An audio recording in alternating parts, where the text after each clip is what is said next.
Hello and welcome to the Golden Wheel Tavern. It's so good to see you all again today. Last time we went on a little solo adventure, but today, well, our usual companion is back. The Displacer Beast is still in the tavern, yes. Yeah, that's the companion. Uh-huh. So. Hello. Well, you're back. And my front. Both are fine as hell. On a good day, I guess. Every day's as good day as far as I've seen, so. Well, you don't have the best judgment, so. I know at least 3 listeners of this podcast. End of sentence. You know at least 3 listeners of this podcast. Yeah, and they would all too. agree. They would all agree that you're fine as hell. On a good day. Yeah, and they'd be like, I guess all days are good days. I just make sure that the days they see me are good days. Anyways, bartender, you got a brew? I got a pimple on my face. Is that a brew? No. Does that prevent you from having a brew? It's taken up most of my attention. So you don't have a brew? No. Okay, no bartender's brew this time. You knew I didn't have a brew. Fuck you. Yes, but you could have just said you don't have one rather than pointing out the fact you had a pimple on your face. No, I just wanted to talk about it. Okay. I don't have much more to... I already said everything I wanted to say. Okay. So. Well, in that case, we'll skip right past the bartender's brew into the very important call to action section. The shilling section, as it is written on the outline that you wrote. Uh-huh. Yeah, and eagle-eared listeners will remember that last time we recorded, you said that if I didn't want you to call it the shilling section, I'd have to call it something else in the notes. And you didn't. And I didn't. So this one's on me. To be fair, I didn't even remember that I said that, so... I did, because I listened to our episodes. Therefore, I'm one of the 3 listeners. So you don't count then? I count. Yeah. 1, 2, 3. That's counting. Go on. 4, 5, 6, 7. He counts 8, badly, guys. 9, he doesn't 10, know how to count with 11, his fingers. 12, 13, He's still using the 14, same fucking hand. 15, 16, and most of our listeners 17, know exactly what 18, I'm talking about. 19. I count in binary on my hands, because that way I can get up to 32 on a single hand. He counts incorrectly on his hands. I count efficiently upon my hands. No. Anyways, all that aside, the call to action. The shilling. Are you gonna let me call to action or not? I'll let you shill. So you don't want to call to action, though? Not in the outline. Oh, okay, sorry. Let me send you an updated outline real quick. Okay. Okay. I don't like this new outline. Why not? We're not supposed to shill anymore? Corporate has said that call to action sounds better from like a PR side. It's still shilling, but we're supposed to call it call to action. You know? Well, let me forward you a different outline. Okay, sounds good. Now, is this approved by corporate? Yeah. Oh, okay. When was this approved by corporate? This morning. This morning? Mm-hmm. See, the one I just put out was approved this afternoon, so it probably supersedes. Well, we don't listen to corporate. Now shill. Don't tell me what to do. I'm corporate. I don't listen to corporate. I manage the Patreon. Anyways, the call to action. Listeners, we appreciate every one of you. I say that every episode. We appreciate every one of you who listens, and it means a lot to us that you do. If you want to support us, the best way to do so is word of mouth. Tell somebody else about the podcast. Help us grow. That is the best way to support us, honestly and truly. If you like what you hear and you want to hear more of it, tell other people about it in person. Honestly, best thing. Next best thing, you can go to our social medias and promote us there. That's going to be mainly Tumblr, Blue Sky, Mastodon, Dice.camp instance of Mastodon specifically, those are going to be your best options for finding us on the social medias. Share, repost, whatever the reposting version on Blue Sky is. If it's repost, I don't know. Forward, that kind of stuff. Get the information out there on the social medias. Follow, like, whatnot. Support us on the social medias. It's simple. It's free. If you're watching this on YouTube, or rather listening to this on YouTube, drop a like, subscribe to the channel, leave a comment, engage with the algorithm, help us grow. That's a simple and easy way that will promote us in a meaningful way. And then the third option, if you have a little bit of cash to spare and you want to show your support financially, you can do so by going to patreon.com/thetavernkeepsguide and supporting us there.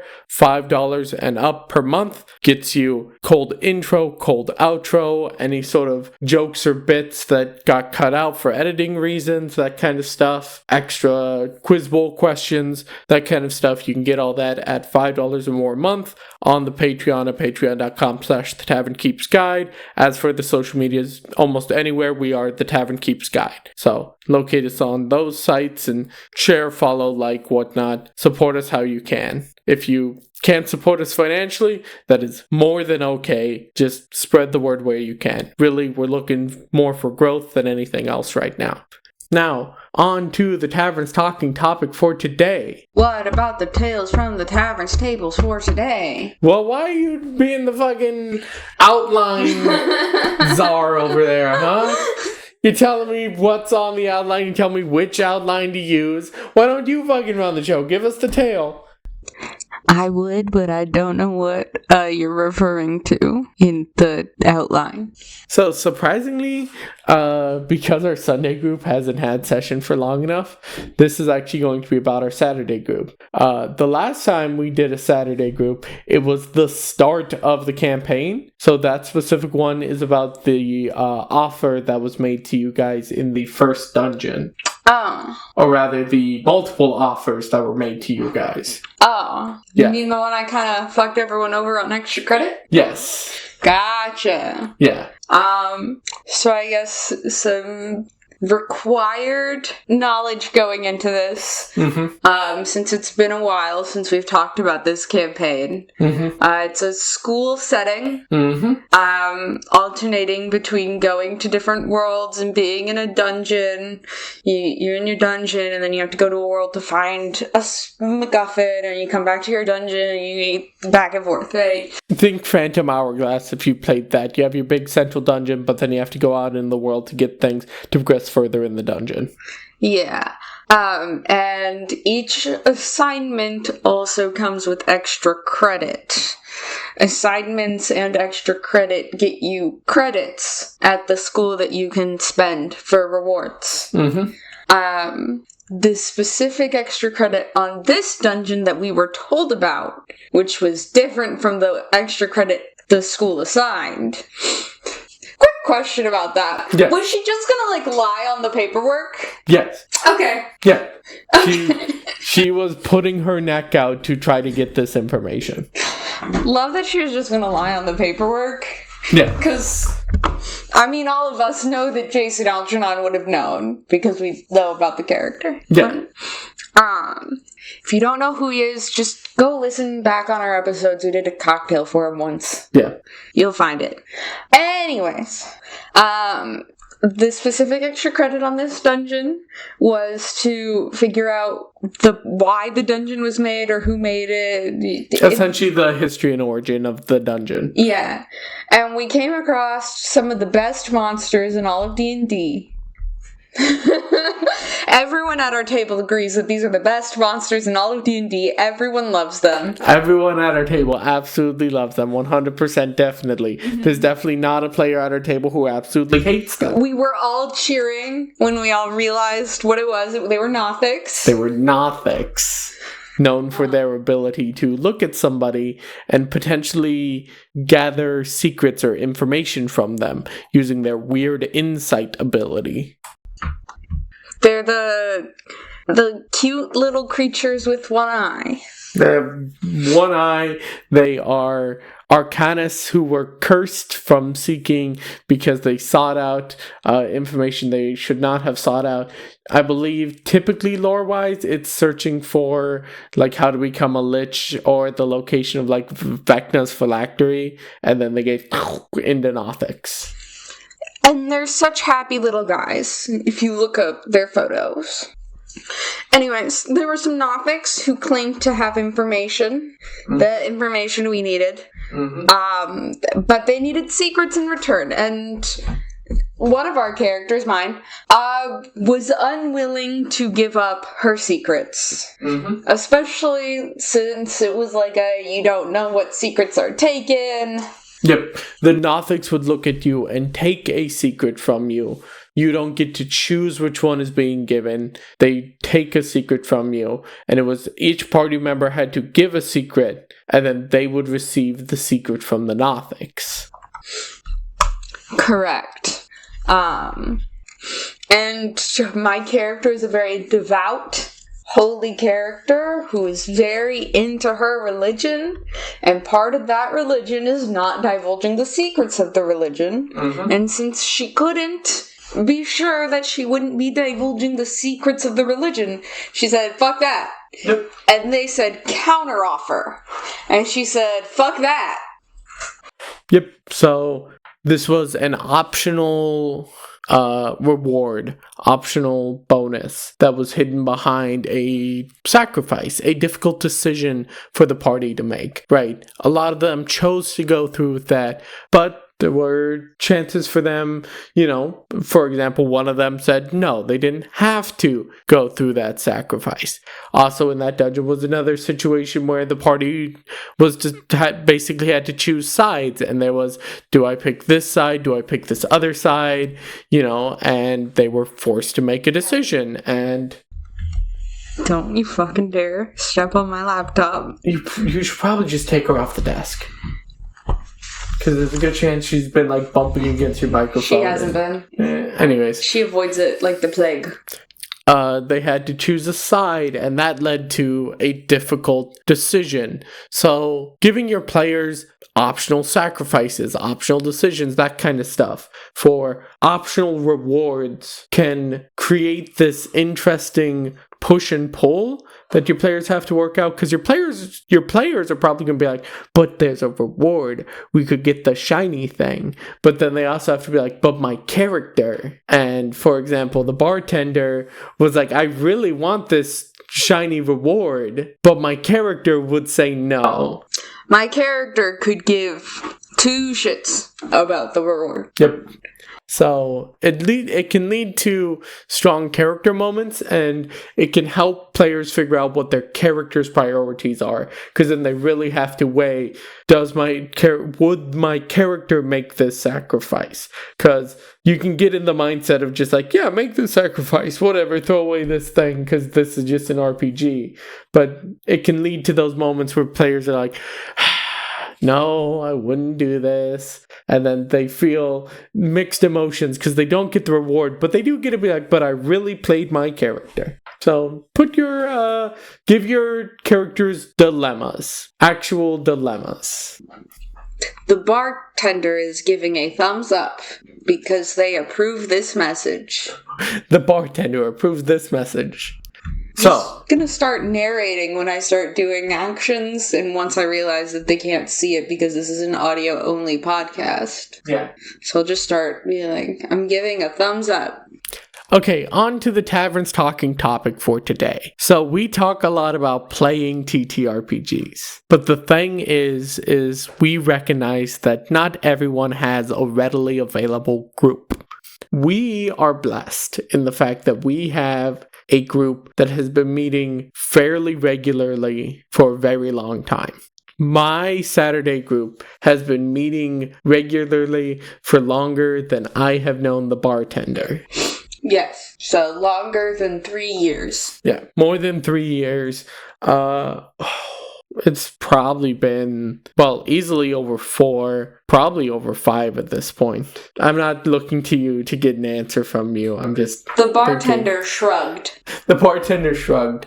I don't know how long ago it was that this group started, but that group has been meeting regularly. We have a different group that meets a lot less regularly, but they meet up. The bartender nodded their head in agreement. We are blessed with having not one, but 2 groups that meet regularly. I'm sorry, but that's just how it is. We can get rid of one of the groups if you want. No, we need to add another. You had another. I still have another. We've been talking about when's the best time to do it. Just holidays and my health. That group meets up even less regularly. We know not everyone can have a group. So, what we're going to discuss today are alternative ways to play TTRPGs that don't necessarily need a group of friends who can gather together on a regular basis. So, we're going to go through a couple different ones, discuss what they are, discuss requirements, pros, cons, and kind of give our opinions on each one. The one we're going to start with is 2-player TTRPGs. Like cowboys with big hearts. Cowboys with Big Hearts can be a group one. You're thinking I Have the High Ground is the one we played I was thinking about the Cowboys one because we played it as a 2-player TTRPG. Yes, there's a lot of multiplayer TTRPGs that you can play as 2-player TTRPGs. Of course, obvious requirement, you need one other person. But this is useful if you have a roommate or a roommate. Or a roommate. I don't know what those other 2 are, but... They're roommates. Yeah, but the first one was roommates, and the second one was they were roommates type roommate, where they bone down. Like us, we're roommates. We're roommates? Yes. But this is useful if you have a romantic partner or friend who lives with you or that kind of stuff. Or a person whose house you can just show up at and be like, you're playing this with me now. Yeah. A buddy whose apartment you just walk into on a regular basis. Mm-hmm. It's that kind of stuff. So it does require that. Now, the thing with 2-player TTRPGs is it's basically its own entire genre of TTRPGs. Like, there are so many. God Killer, Hunted. Those are both ones about going and killing gods that are specifically 2-player TTRPGs where one plays the god, one plays the God Killer, basically. There's one that I know of off the top of my head that is you're doing the verbal sparring between the 2 people before they draw their swords and actually fight. Off the top of your head because you mentioned it not too long ago. Yes, which is I Have the High Ground. You have On Repeat, which is where you're going to try to signal that to me. It's kind of like a time loop, kind of like rewinding or whatever. Okay, you have On Repeat, which is one we played, which is it's one where you kind of have a DM, but it's focused on one person going through a time loop. It's its entire creative space. So it's a great fun time to have with a friend who's into it. And it's a really creative space. A lot of people are doing really creative things with the 2-player TTRPG space right now. And it can be anything from super intense, like Hunted, or The Green Hour, or God Killer, where it's these intense emotional things, or really chill things, a lot more mellow and whatnot, or just a little bit silly, kind of like Roguelite, where every time you're rolling up, you're rolling how you determine everything and whatnot, and it's different every time. Now, those are the pros. The cons are it does require someone else. So if you absolutely don't have someone who wants to play a TTRPG with you, it's going to be really difficult. The other thing is, a lot of them, especially the more recent ones, are based around conflict between the 2 players. So, it's hard to make a cooperative 2-player TTRPG because then how do you have anything really happen? There are some that do it, I want to say Badger and Coyote are one that Cowboys with Big Hearts. Well, once again, that's a multiplayer that can be played as a 2-player. Those ones typically you can get more of that you're working together thing. but the ones made specifically for 2-player, like Hunter x Hunted and God Killer, and even On Repeat, is like you have the DM creating the time loop and the person trying to escape from the time loop. I Have the High Ground is very much conflict. So if you have a bit of issue with conflict, it could be negative experience, just depending on how you feel about it. That's the reason we couldn't finish playing through I Have the High Ground. I don't like feeling like I'm arguing with people. Yeah, so just be careful which ones you pick, but there are so many out there, you can find one that fits what you want. So overall, 2-player TTRPGs are a good way to play with somebody, but you do still need somebody. Mm-hmm. And if you don't have somebody, you can look into solo TTRPGs. Now, the requirements for this one, not that much. The requirements are the TTRPG you're going to play and whatever the requirements for that one are, which, advice, if you're going to play solo TTRPGs, get yourself a dice set, a Jenga tower, a deck of cards, and a deck of tarot cards. I know that sounds like a collection of random items, but trust me, I've looked at enough solo TTRPGs to know that you need a Jenga tower, a deck of cards, and a deck of tarot cards. And a dice set. One more thing to add to the list of things you need, journal. I will mention that there are journaling games coming up, but you will also probably need a journal or something to record with. Surprisingly, the dice set, not as important as the other ones. Because usually the Jenga tower represents, or tumbling block tower, Jenga tower is technically copyrighted, whatever, represents the fact that, like, slowly things are crumbling around you. So you're, like, pulling blocks and it becomes more fragile. The situation becomes more fragile over time. And then tarot cards can represent things with, like, the major or minor arcana, can represent specific things. Deck of normal playing cards, same thing. Numbers and suits can represent things. Oh, it's fine. You can find a Jenga tower online. So if you have an internet connection, you can find a Jenga tower online. But yeah, so it's that thing of, like, Jenga towers usually represent, like, stuff collapsing over time. Like, basically the center coming out and things slowly falling apart. So, requirements, not that much. The pros, you can play them by yourself. You don't need somebody else.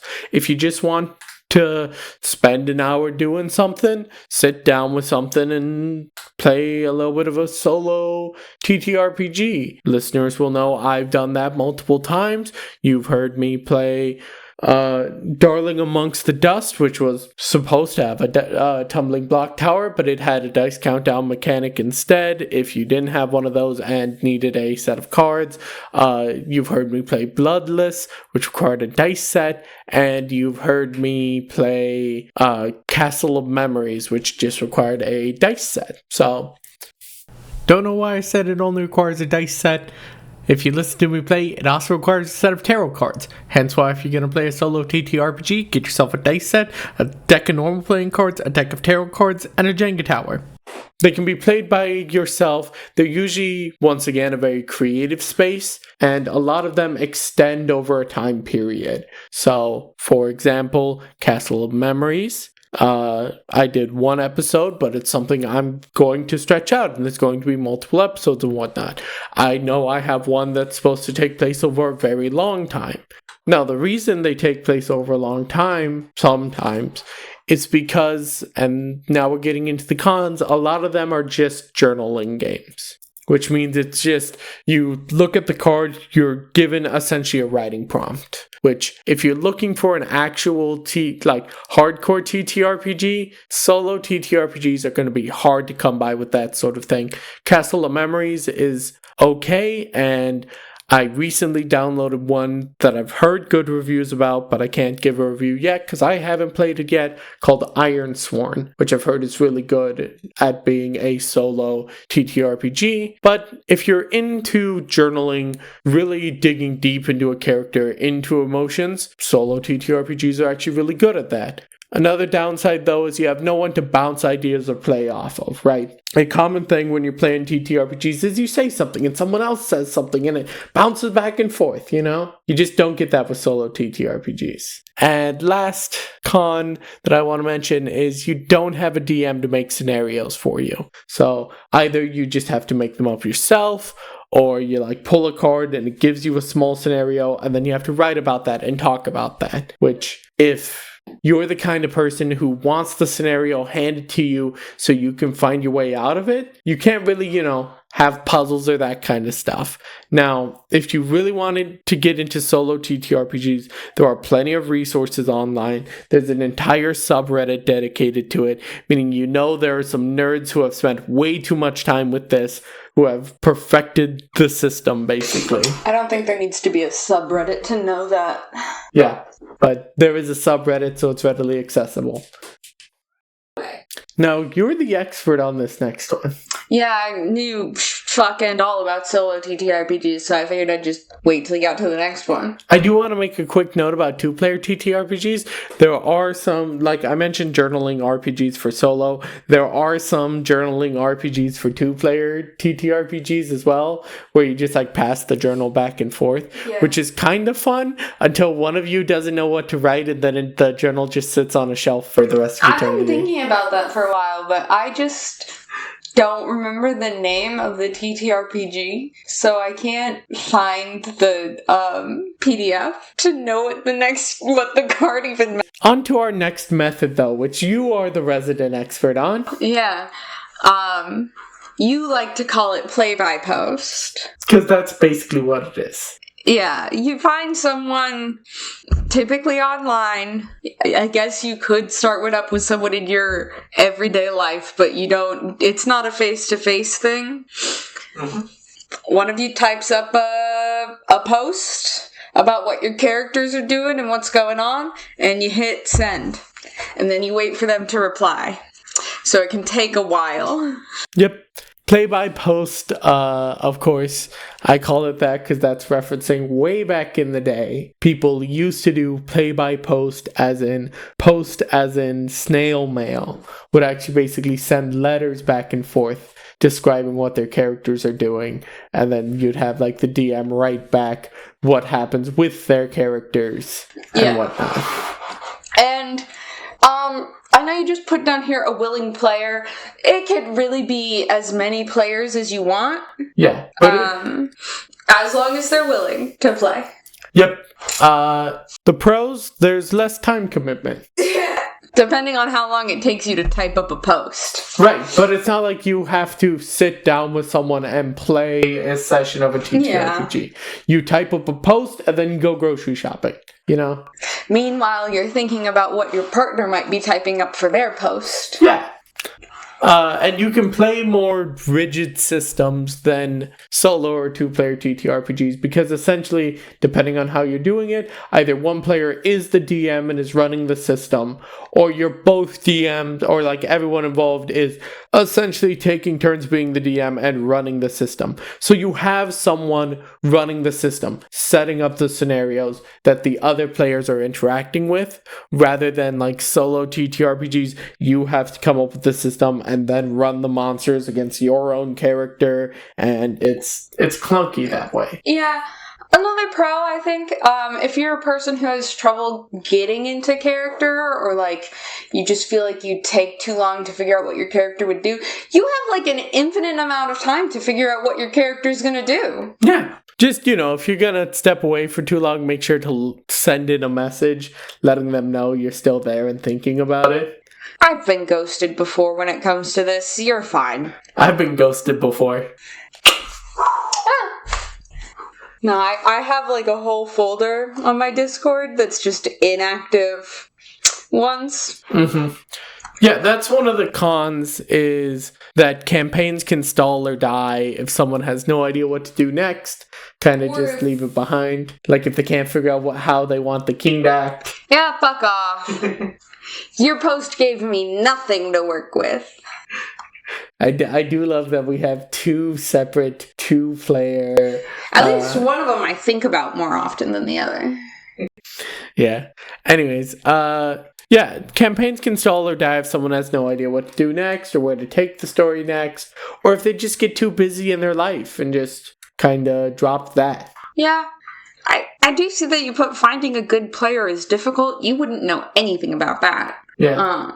Finding a good player isn't that difficult, more as just finding someone you vibe with is difficult. That's kind of what I mean by good player. I should have phrased it differently. Like, I'm sure there are plenty of fish in the sea, right? There are plenty of people wanting to do TTRPG or RP stuff online. The thing is finding ones that gel with you, finding the quote-unquote good players. Quotation mark good players. Like, so there are any number of Discord servers you can go in whose entire purpose is just to match you up with someone who wants to roleplay online. Mm-hmm. Which is how I found all but one of my partners. And yes, we do mean both those kinds of roleplay. Yeah, literally any kind of roleplay. Yeah. TTRPG related or not. Yeah. And E or not. yeah. Sometimes it's both NSFW and TTRPG. Hell yeah. Hell yeah. Hell yeah, brother. But, like, the way it works is you just, you put in a little message like, hey, this is what I'm looking for, this is my vague idea, or what character I want to play as, and I don't know what I want to do for the plot, but this is the character. Mm-hmm. Lots of people ask you how long of a post you will write. Mm-hmm. Which I still don't understand any of the labels. They'll be like, I'm a literate player, and I'm like, okay, cool. But that somehow just refers to the amount that they write? Yeah, I would assume it's basically like literate means you write longer posts with more It refers vocab. to a specific length. Oh, I wonder if there's like a guide then. There is. I just haven't bothered to learn it. Okay. Because it's like one sentence, multi-paragraph, literate novella, and some other labels in there too. Ah, sweet. It's a tier list. Basically, yeah. Nice. And then, people will reach out to you, or you can read other people's posts and reach out to them. Yeah. It takes a little bit of work to find someone you vibe with, but hey, it sounds like a good fun time. Now, this next point is either a pro or a con, depending on how you feel, which is just, it's not in person. Yeah. It's just over the internet, which, depending on how you feel, whether or not you're getting that isolation loneliness, might not be, a positive for you. If you're a misanthrope and you just want more online friends, yeah, that could be a pro. Also, there's always something to look forward to. As long as you got an active one going, you always got a little something to look forward to. Yeah, you're always thinking about, I might have a new thing. Of course, one of the requirements is an internet connection. But if you don't have an internet connection... Or a postal service. But then it's going to be hard to find someone.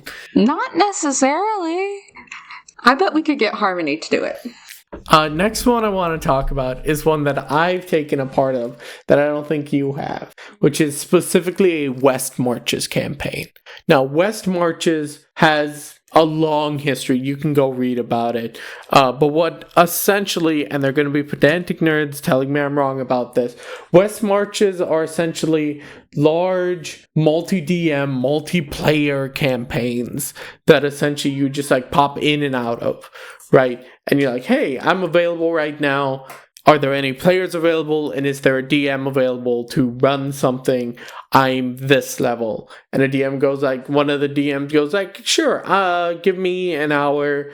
Anyone else available? 4 players are like, yeah, we're all level 5. And then you form a party and you head out into this region that the DMs have this world map of. Usually it's a hex crawl thing. You go out, you find a cave, you kill some goblins, you bring the loot back. All your adventures are one and done things out and back, because it's essentially just like a single instance. And you pop in, you go on a little adventure, you come back, you turn in your loot, you get what you get from that loot, and then you step away. And later you come back 2 days later and you're like, hey, are any players available? Is a DM available? I want to do an adventure. And then a DM and some players volunteer and you group up and head out. And it's this thing of just popping in and out into this world, going on an adventure, popping back out, right? And the pros of it, requirements, sorry. The requirements are just an active West Marches server and an internet connection. With the pros being that if the server's active, there's almost always something going on. Especially nowadays with Discord servers, you can find an active West Marches server and there'll probably be a general chat where people are just hanging out. You know, you can just hang out with people. Your progression is based on how available you are. So if you're more available, you can show up, go on more adventures, talk to more people, get more stuff and whatnot. And if it's done right, you don't miss out on anything big when you're gone. You don't have a fear of missing out because the point of West Marches is players go out, they explore, they come back. Nothing huge is changing in the world, but you are going out on adventures and getting stuff and coming back. So exciting things might happen while you're gone, but it's not like when you miss a D&D session and your group plays without you and you come back and suddenly you're in another nation and 2 nations are at war and also a dragon is dead on your front porch. Now, potential cons are shifting parties. You will not have a consistent party in a West Marches. That's just the thing with West Marches. So keep that in mind. Whales, quote unquote, can end up too powerful if it's not balanced properly, with whales just being the people who have the free time to just constantly play in the West Marches. And then the main thing is West Marches rely on the availability of DMs and players. So if it's not active, you just won't have anything happening and it just crumbles. But if you can find a West Marches, it's essentially just a constantly available D&D campaign for you to pop in and out of, and people will understand if you're not available for a few days. That's the point, is that you can just drop in, say, hey, my level 5 character I've established for this world wants to go on an adventure. Are 3 other people available, and is a DM available? And a DM and 3 other people go, yep, and you go on an adventure. Of course, this is also not in person, so that still applies. And the last way to play we want to talk about is video games. Video games. Video games. Yeah, let me ask the audience, have you ever heard of this little video game called Baldur's Gate Dark Ascension for the Xbox? Everyone's heard of that. Yeah, it's pretty good. And I played it a lot as a kid. It's very fun. You can unlock Drist, and it's a great time. Of course, later games came out, like one of their follow-ups that's called, I want to say it's like Baldur's Gate 2? No. Or was that before? Video games, of course, everyone's heard of Baldur's Gate 3, which won Game of the Year, and Game of the Year, and Game of the Year, and Game of the Year, and Game of the Year, and Labor of Love the next year. They just can't stop working on that game. Yeah. They keep saying, we're done now, guys. This is the last one. Unless... What if, unless, we dropped the DLC as just an update? Yeah. Yeah, so the requirements, of course, are something to play video games on, and a game, whichever one it is. The pros can be done solo or with friends, a lot of them. A lot of TTRPG games or games based on TTRPGs, such as Baldur's Gate, Baldur's Gate 2, Baldur's Gate 3, Divinity Original Sin 2. I should have looked this one up. It's one that came out recently it's one that's gaining in popularity, that's based on the 5th edition SRD. That's from a studio in France. So there's a decent amount of video games out there based on TTRPGs, and then you just have RPG video games in general. Planescape Torment, which is takes place in locations from the multiverse of Planescape, a Dungeons & Dragons fantasy campaign setting. And also the Icewind Dale video games. Yeah, so they can be done solo or with friends, because a lot of them let you play with friends. There are even ones that let you play with friends online, so you don't even need to be in the same place. And they're a great way to bring new people in. They're a great way to bring people into the hobby. So even if you don't necessarily have friends who play TTRPGs, you can maybe get away with getting them to play like Baldur's Gate 3 with you, or Divinity Original Sin.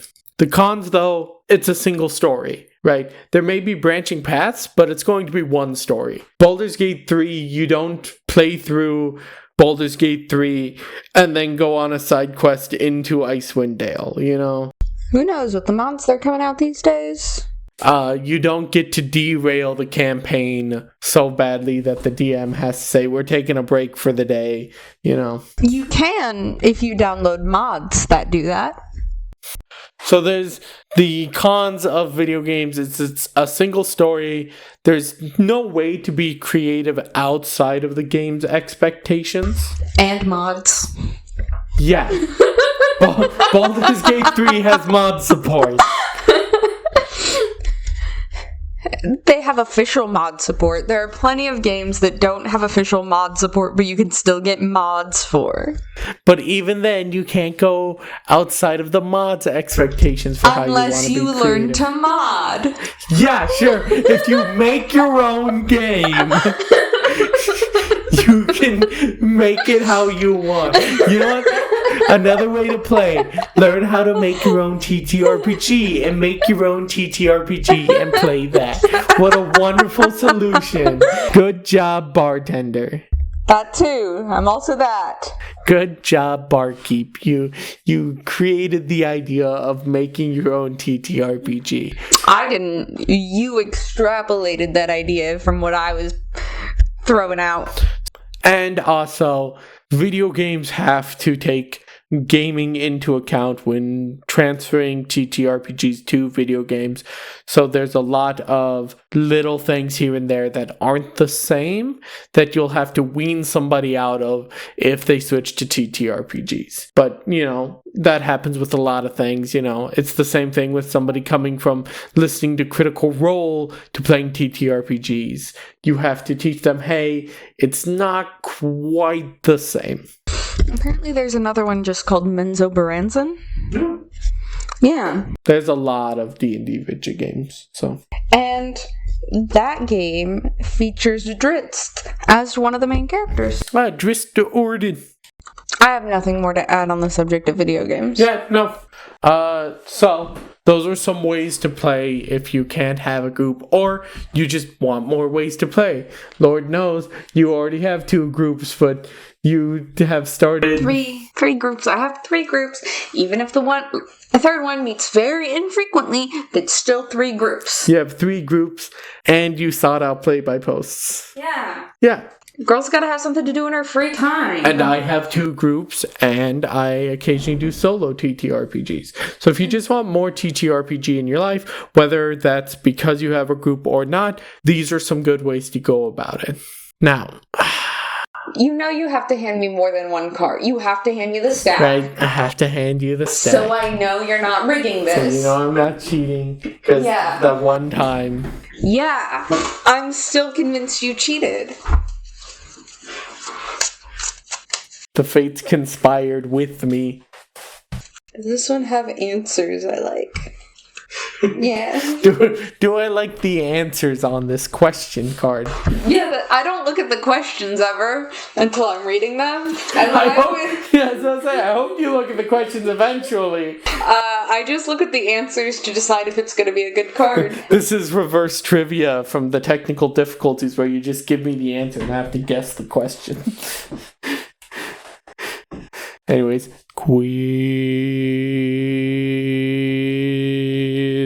bowl. Quiz bowl me to the moon. Let me quiz among the stars. Which spell, named after a Greyhawk wizard, causes divination spells to reveal false information about the target?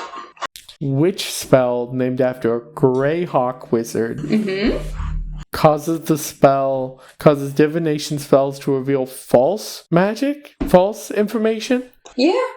Is Nistel a Greyhawk wizard? I don't know anything about Nistel, but I'm going to assume it's Nistel. Nistel's magic aura. Yeah. Okay. Yeah, I don't know a damn thing. The only thing I know about him is he has a spell that's for basically DMs only, where you get to be like, no, that's totally a magic item. Or, yeah, that's totally not a magic item. Yeah, fuck. It's a second level illusion spell. Yeah. Yeah, it's useful if you want to, like I said, tell your players, yeah, no, this thing isn't magic. Yeah, your detect magic that you always have up, it doesn't detect any magical things here. Oops, you activated the magical trap, but I had detect magic up. Yeah, sorry, there was Nistel's magic aura on it, which makes it seem non-magical. Sorry, just reading through the spell. You can essentially make a creature appear as a different creature type, and you can make something appear either magical or non-magical. Or change the object's magical aura so that it appears to belong to a specific school of magic that you choose. Right. You can also change what school of magic something seems to appear to. When you use this effect on an object, you can make the false magic apparent to any creature that handles the item. You can change the way the target appears to spells and magical effects that detect creature types. Mm-hmm. Okay. Which is funny to put that on like an illusion and make it appear as like evocation instead, to really lean into the illusion, to be like, bunch of fire, and they're like, this is magical fire. Oh, it's evocation. No, that's just fire. Okay. A total of how many solars are said to exist? How many solars? Yeah. 9. No. Damn. Too low. Severe too low? Like a lot too low? Orders of magnitude too low? I don't know what any of that means. Orders of magnitude are essentially powers of 10. Am I off by digits? Yes. Oh, okay. 100. Too high. Okay. So I was off by 1 order of magnitude. Yeah. Technically, okay. Last guess? 35. No. Yeah. 24. 24. Double 12. Okay. So they did still keep it in a multiple of 12, which is Christian's favorite number. No, that's 7. 7, 7.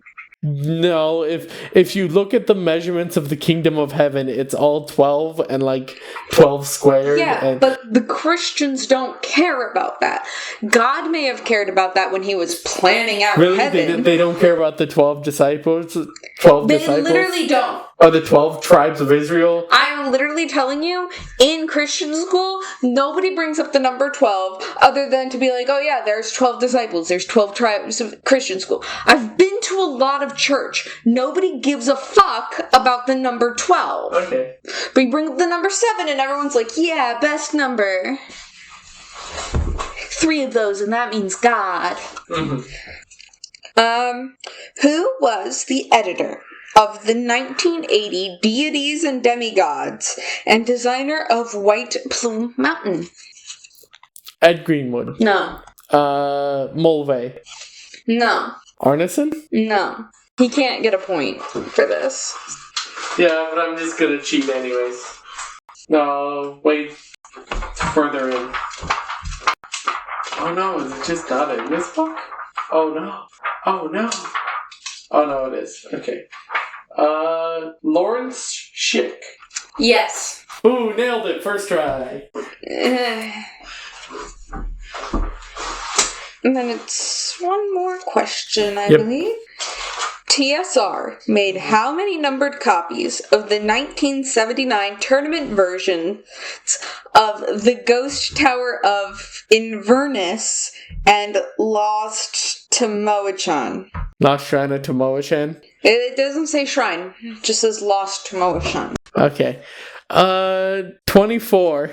No. Damn. And I would also like to clarify that it does specifically say Inverness, not Avernus. Okay. The answer is 300. 300. Well, listeners, if you want the extra 2 Quiz Bowl questions, or any of our side talks or extra talk or whatnot this episode, or the cold intro or the cold outro, you can get that by going to patreon.com/The Tavern Keeps Guide and subscribing at $5 or more a month. If you want to support us, not financially, the best way to do that is to tell somebody else about the podcast. Seriously, tell somebody. That is the best way to support us. Otherwise, go to the social medias. Tumblr, Blue Sky, Mastodon are the main ones we're on. The Tavern Keeps Guide on all of them. Dice.camp instance for the Mastodon. go like, share, follow, subscribe, whatever. If you're watching this on the YouTube, like, comment, subscribe, so on. Help us get out in the algorithm. That's what means the most to us. We really appreciate it, and we really appreciate every one of you. And as always, make sure to tip the barmaids.